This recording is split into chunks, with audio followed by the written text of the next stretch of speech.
विरोधी पक्षाने मांडलेला अंतिम प्रस्ताव मी वाचला।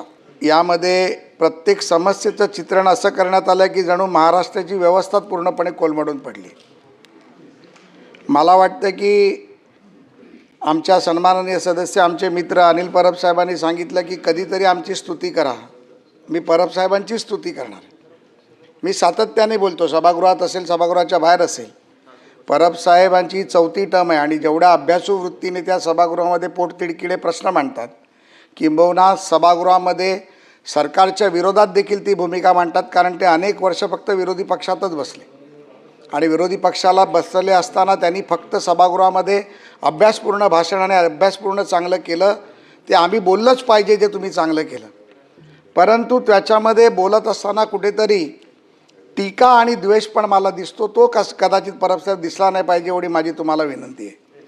कारण मी माझ्या प्रत्येक भाषणात मला वाटतं मी आता 8व्यांदा का 9व्यांदा बोलतो आहे की विरोधी पक्षांनी टीका करावी किंवा काही सजेशन्स करावे आणि त्या सत्ताधारी पक्षांनी स्वतःहून त्या सुधारण्याचा प्रयत्न करावा। कारण तुमची टीका आहे आमच्यासाठी मार्गदर्शन आहे आणि तुमच्या मार्गदर्शनाच्या माध्यमातून जर आम्ही राज्यासाठी राज्यहितासाठी जर काही चांगलं करू शकत असू तर निश्चितपणे तुमच्या सर्वच सदस्यांचं, भले तुम्ही 10% कमी असलात तरी तुमचं स्वागतच केलं पाहिजे आणि त्यामुळे मी तुमची स्तुती देखील करतो आहे। तुमची एकट्याचीच नाही, आमचे मित्र बंटी पाटील साहेबांची पण करतो, सतेज पाटील साहेबांची करतो, दानवे साहेबांची करतो, मिलिंदजींची करतो, सर्वांचीच करतो, लिंगाडे साहेबांची करतो, बच्चू कडूंची पण करतो, कारण आम्हाला कळत नाहीत ते सत्तेत आहेत का विरोधात आहेत।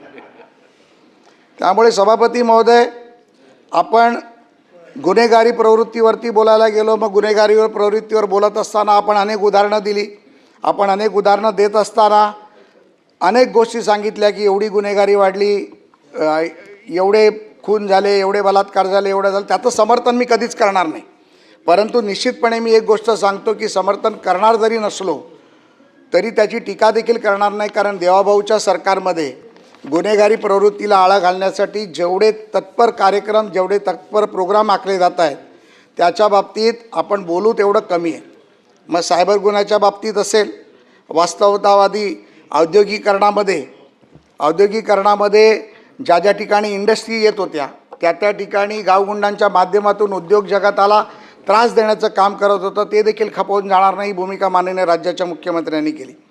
आणि याच्यापेक्षा सर्वात मोठी गोष्ट म्हणजे भावनाताई, ज्या पद्धतीमध्ये नक्षलवाद संपवण्याचं काम या देवाभाऊंनी केलं त्याचं आपल्याला या राज्यामध्ये स्वागतच करावं लागेल। एक वेळ अशी होती की काँग्रेसच्या राजवटीमध्ये गडचिरोली, भंडारा, गोंदिया, अमरावतीचा काही भाग, आता काही सदस्य त्या भागातले आहेत, काही तुम्ही देखील बऱ्याच त्या भागातनं येता, त्या ठिकाणी लोक काम करू शकत नव्हती, एखादा छोटा उद्योग करू शकत नव्हते। तिथे नक्षलवाद एवढ्या मोठ्या प्रमाणावर होता की तिथे लोक राहू शकत नव्हती। आज त्या गडचिरोलीमध्ये जगामधल्या सगळ्यात मोठे स्टीलचे कारखाने, वन ऑफ द कारखाने त्या गडचिरोलीमध्ये येत आहेत। आणि मग तिथे खनिकर्माचा विषय असेल आणि हे करत असताना दहशतवाद संपवताना दहशतवाद मार्गाने नाही संपवला, तर त्यांना सरेंडर करून घेऊन त्या प्रक्रियेत दहशतवादी लोकांना आणून बंदूक खाली ठेवून पेन हातात देण्याचं काम कोणी केलं असेल तर ते देवाभाऊंच्या सरकारने केलं आहे आणि त्याचं देखील आपल्याला या सभागृहामध्ये सभापती महोदय स्वागत करायला पाहिजे। कारण गडचिरोली, भंडारा, गोंदिया, चंद्रपूर या भागामध्ये आज एवढ्या मोठ्या प्रमाणावर कारखाने येत आहेत, खनिकर्माची कामं होत आहेत। गडचिरोलीमध्ये न भूतो न भविष्यतो असा एक एअरपोर्ट येतो आहे। सभापती महोदय, आपण कधी विचार केली नव्हती की तिथे आम्ही रेल्वे घेऊन जाऊ, पण आज गडचिरोलीमध्ये आंतरराष्ट्रीय दर्जाचा एक एअरपोर्ट देखील येतो आहे, हे आपल्याला या माध्यमातून सांगावं लागेल। हे बोलत असताना शंभूराजे, मी आठवणीने माननीय एकनाथरावजी शिंदेंचं देखील अभिनंदन करणार आहे, कारण ज्या 2 वर्षाच्या काळामध्ये ते मुख्यमंत्री होते आणि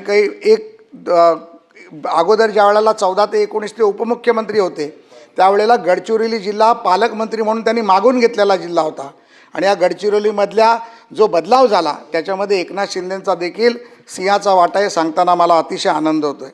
सभापती महोदय, जानेवारी 2025 ते मे 2026 या कालावधीत सायबर गुन्ह्यामध्ये 10,505 प्रकरणामध्ये आत्तापर्यंत 2,379 आरोपींना सभापती महोदय अटक केली गेली। मग सायबर गुन्हा असेल, दहशतवाद असेल, स्थानिक गुंडगिरी असेल, शहरी गुंडगिरी असेल यांना संपवण्याचं काम जर कोण करत असेल तर ते आमचं देवाभाऊंचं सरकार सभापती महोदय करत आहे।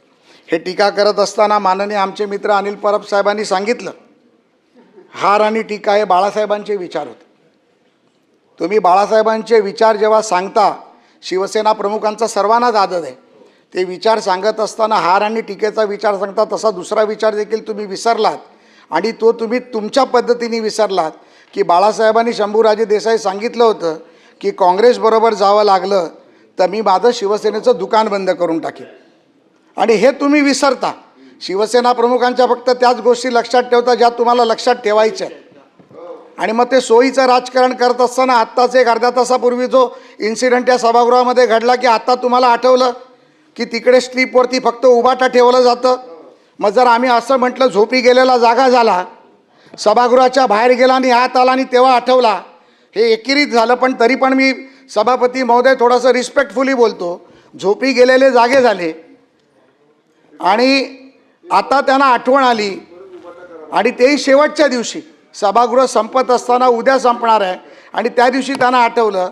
म्हणून सभापती महोदय मला त्यांना विनंती करायची आहे, असेच तुम्ही झोपी गेले होतात तेव्हा अख्खा पक्षही गेला, आमदारही गेले, परत तुम्ही झोपलात, आता परत 6 खासदारही गेले. सभापती महोदय, हे बोलत असताना मला एक गोष्ट ज्याचा उल्लेख माननीय प्रवीण दरेकर साहेबांनी केला तो पुन्हा एकदा करावासा वाटतोय. सभापती, माझी विनंती आहे, मला एक 5 मिनटं बोलायचं.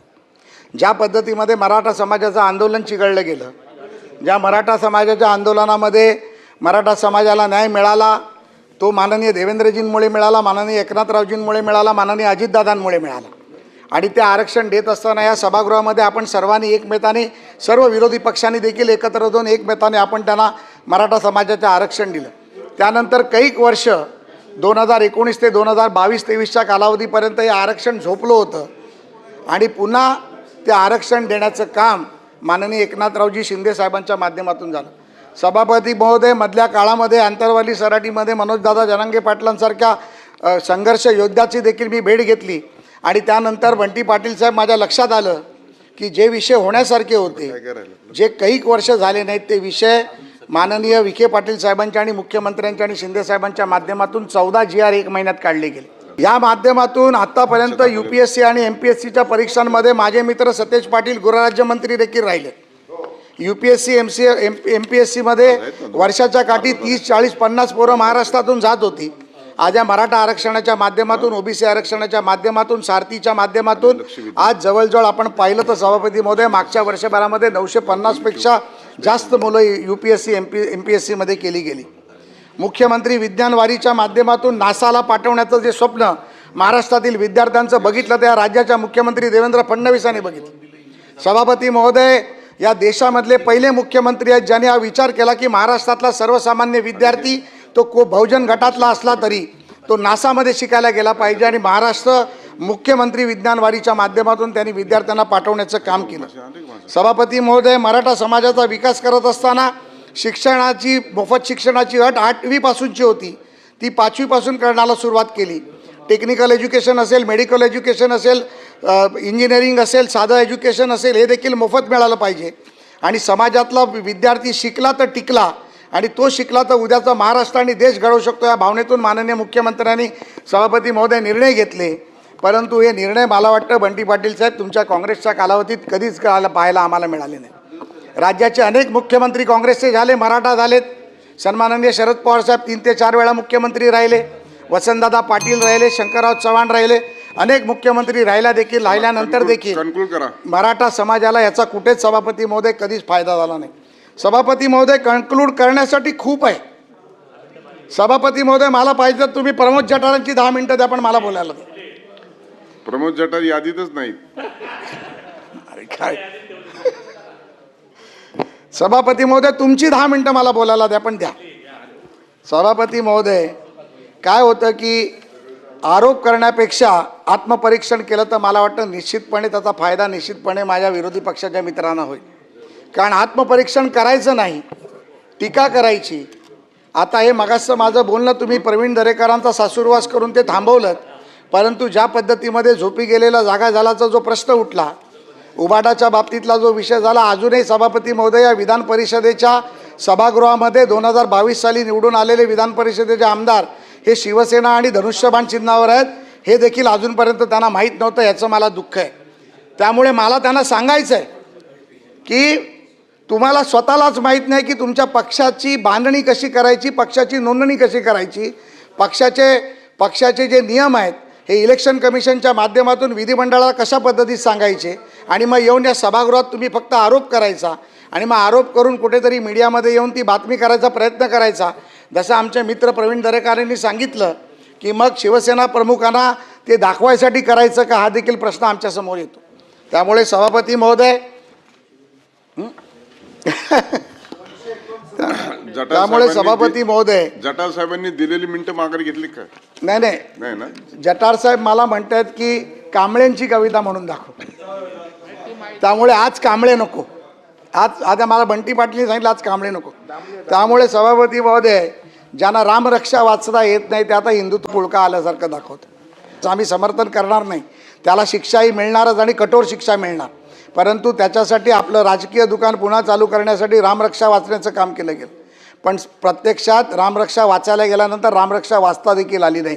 हे देखील दुःख या महाराष्ट्रातल्या हिंदुत्ववादी जनतेने पाहिलं आहे आणि हिंदुत्ववादी जनता ती पाहणार देखील आहे. प्रमोदजी, त्यामुळे ज्यांनी हिंदुत्व सोडलं, सत्तेच्या खुर्चीसाठी हिंदुत्वाचा त्याग केला, काँग्रेसच्या मांडीला मांडी लावून बसले आणि हिंदुत्वाचा विसर पडला, हिरवी टोपी हिरवी लुंगी घालून फिरण्याचं ज्यांनी काम केलं त्याने आता हिंदुत्व आम्हाला सांगण्याची गरज नाही सभापती महोदय. त्यामुळे माझी विनंती आहे की माननीय देवेंद्र भाऊंचं सरकार चालत असताना देवेंद्र भाऊंनी या महाराष्ट्रामध्ये अनेक कामं केली, अनेक गोष्टी. काल त्यांचं खालच्या सभागृहातलं भाषण कनेक्टिंग लिंकला बद्दल घेऊन होतं, ते एवढ्या पद्धतीत चांगल्या पद्धतीत होतं की त्यांनी सांगून टाकलेलं आहे की तुम्हाला टीका करायची तर माझ्यावर करा, महाराष्ट्रावर टीका केली तर ती आम्ही सहन करणार नाही. कारण हा विकास हा कधी न भूतो न भविष्यतो असा विकास या महाराष्ट्राचा सभापती महोदय केला गेला. आणि मग ह्या अंतिम आठवडा प्रस्तावाच्या माध्यमातून कायदा सुव्यवस्थेचा प्रश्न निर्माण करून जनतेमध्ये अशा प्रकारची एक भूमिका भावना निर्माण करायची की हा महाराष्ट्र म्हणजे आता काहीतरी छत्तीसगडपेक्षा पण डेंजर झाला आहे, उत्तर प्रदेशपेक्षा पण डेंजर झाला आहे, बिहारपेक्षा पण डेंजर झाला आहे. पण सभापती महोदय, मला आज पुन्हा या सभागृहात सांगताना अतिशय आनंद होतो आहे की उत्तर प्रदेशचे मुख्यमंत्री आमचे योगी आदित्यनाथजी आणि बिहारचे मुख्यमंत्री आमचे सम्राट चौधरीजी यांनी बिहार आणि उत्तर प्रदेशचा देखील गुन्हेगारीचा कणा मोडून काढला. आणि देशाचे गृहमंत्री अमित शहा यांच्या आशीर्वादाने या राज्यामध्ये, सर्व महाराष्ट्रातील राज्यामध्ये, कारण आता महाराष्ट्रामध्ये सर्व राज्य जास्तीत जास्त राज्य ही एनडीए आणि भारतीय जनता पार्टीची, त्यामुळे तिकडचा दहशतवाद, तिकडची गुन्हेगारी मोडून काढण्याचं काम सातत्याने संपूर्ण देशात होतं आहे. त्याचप्रमाणे या महाराष्ट्रात देखील सभापती महोदय केले जाते. त्यामुळे सभापती महोदय, आम्ही वाढवण्यात येत आहे ज्या पद्धतीमध्ये या विरोधी पक्षांनी आमच्यावरती जे आरोप केले त्यामध्ये आरोप करत असताना ह्या 2-3 गोष्टी ते निश्चितपणे विसरले की 2047पर्यंत $825 अब्ज GDPचं लक्ष ठेवून मुंबईला जगातील अग्रगण्य आर्थिक केंद्र बनवण्याचा प्रयत्न राज्याचे मुख्यमंत्री करणार आहेत. सभापती महोदय, कन्क्लुजनलाच येतो सभापती महोदय. त्यामुळे AI आधारित भविष्यातली सगळी पोलीस यंत्रणा, सायबर सिक्युरिटी, सायबर यंत्रणा ही काम करेल याची मला पूर्णपणे अपेक्षा आहे. देवाभाऊंच्या नेतृत्वातलं हे सरकार गुन्हेगारीला थारा देणार नाही, गुन्हेगारीचा समूळ नाश करेल ही देखील मला संपूर्णपणे खात्री आहे. त्यामुळे ज्या पद्धतीमध्ये विरोधी पक्षांनी अंतिम आठवडा प्रस्ताव जो मांडला, तो अंतिम आठवडा प्रस्ताव मांडला त्याचा मी निषेध करतो. आणि हे सरकार खंबीर आहे, हे देवाभाऊंचं सरकार अतिशय खंबीरपणे काम करतं आहे, याचं समर्थन करतो. आणि देवाभाऊंना आणि देवाभाऊंच्या सरकारला पूर्णपणे शुभेच्छा देतो. आणि मी माझे 2 शब्द संपवतो. सभापती, धन्यवाद.